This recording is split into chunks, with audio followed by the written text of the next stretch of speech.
بسم اللہ الرحمن الرحیم۔ حضرت لوط علیہ السلام کا واقعہ۔ حضرت ابراہیم علیہ السلام کے زمانے ہی میں ایک دوسری بستی میں اللہ پاک نے حضرت لوط علیہ السلام کو اپنا پیغمبر بنا کر بھیجا۔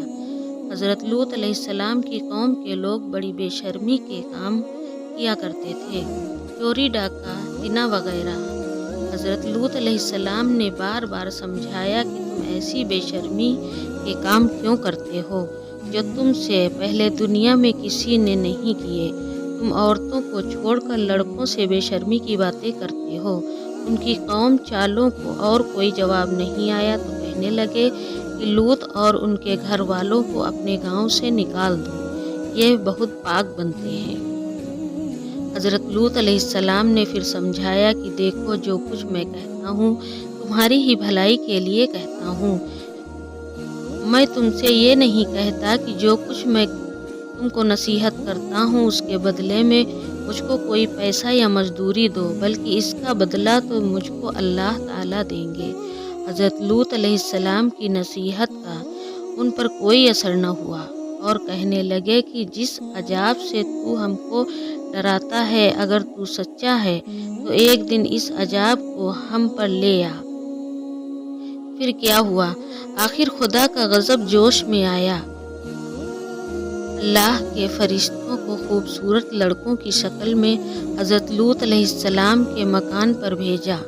حضرت لوط علیہ السلام نے جب لڑکوں کو دیکھا تو بہت غمگین ہوئے کہ یہ لڑکے میرے پاس مہمان بن کر آئے ہیں اور میری قوم کے لوگ ان کو پریشان کریں گے۔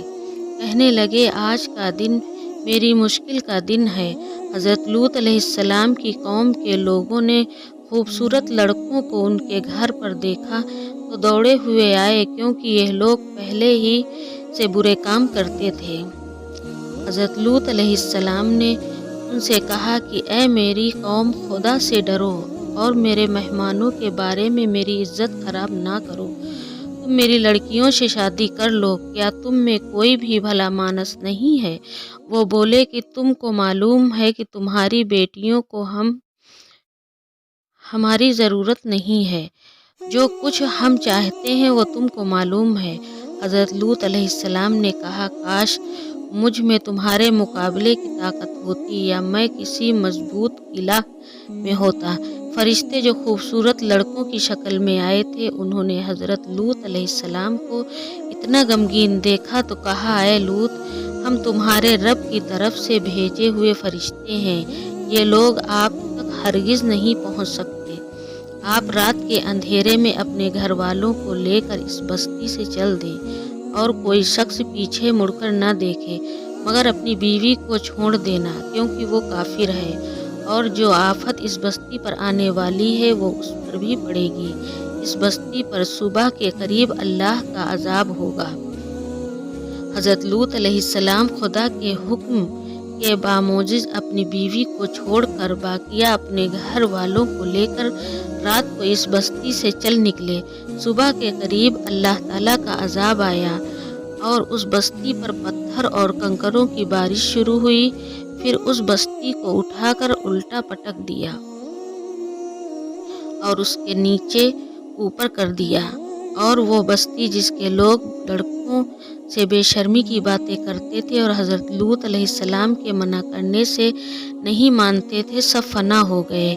یہ تو تھی ان کی دنیا میں خرابی، اور دوزخ کا عذاب اللہ تعالیٰ کے یہاں جا کر ملے گا، وہ علیحدہ۔ خدا تعالیٰ ہم سب کو ایسی بے شرمی کی باتوں سے محفوظ رکھے کہ جس کی وجہ سے اس قدر سخت عذاب آیا کہ زمین کو بلند کر کے الٹا پٹک دیا۔ السلام علیکم۔